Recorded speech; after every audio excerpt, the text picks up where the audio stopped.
There's a lot of excitement. You think about the at-bats they had, Andujar getting us on the board early with his 2 RBIs, and then the 2-out RBIs that we got.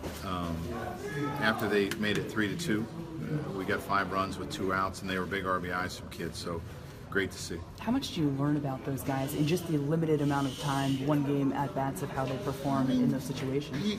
You can learn some, that they're able to relax in those situations.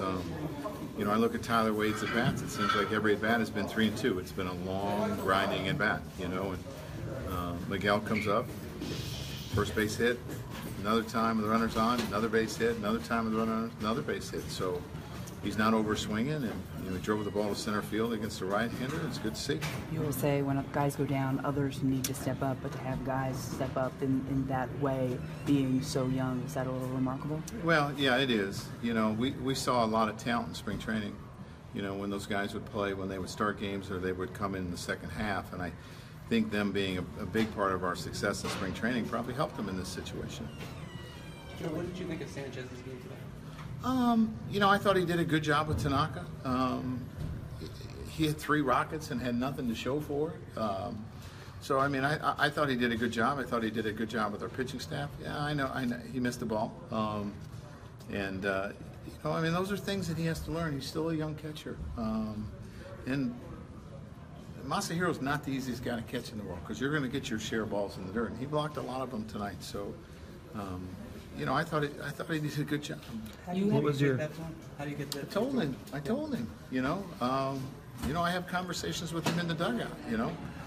Don't get down. You hit 3 rockets and you got nothing to show for it. But your at-bats were really good tonight. So, he doesn't get many lucky hits, but you hope that they even out and you get a jam shot and it's a big hit for you. But he's grinding too.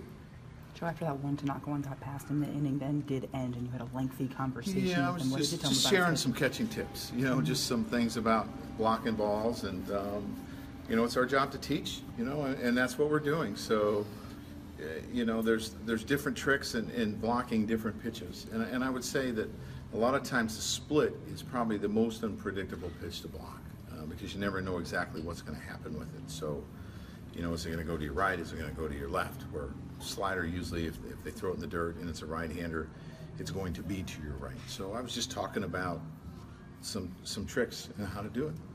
Joe, in the 5th inning, it looked like he didn't really run hard down the baseline.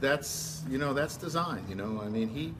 He tweaked his groin. We knew that, and then I told him, I said, you got to be smart. If you're playing with it and you're playing well, and you got to manage it. that's all part of it. What did he tweak? Oh, he tweaked it. He's in Oakland, right? Yeah. So, but it's the same. Yeah, it's still not gone completely. So I've told him, manage. You got to manage it. If you're going to play, you got to manage it. Joe, in spite of the few balls that fell, how big was it to get out of the inning in the rainstorm without giving up anything? Yeah, that was great to see, because there were some balls that probably on a normal night you catch them when it's not so windy and it's not so rainy, and on a normal night you catch them, and I still expect our guys to catch them. That's the bottom line. But for them to get out of it, Greeny came in and did a good job. Shriver had some tough luck. I thought he threw the ball well, did his job. So that was big too.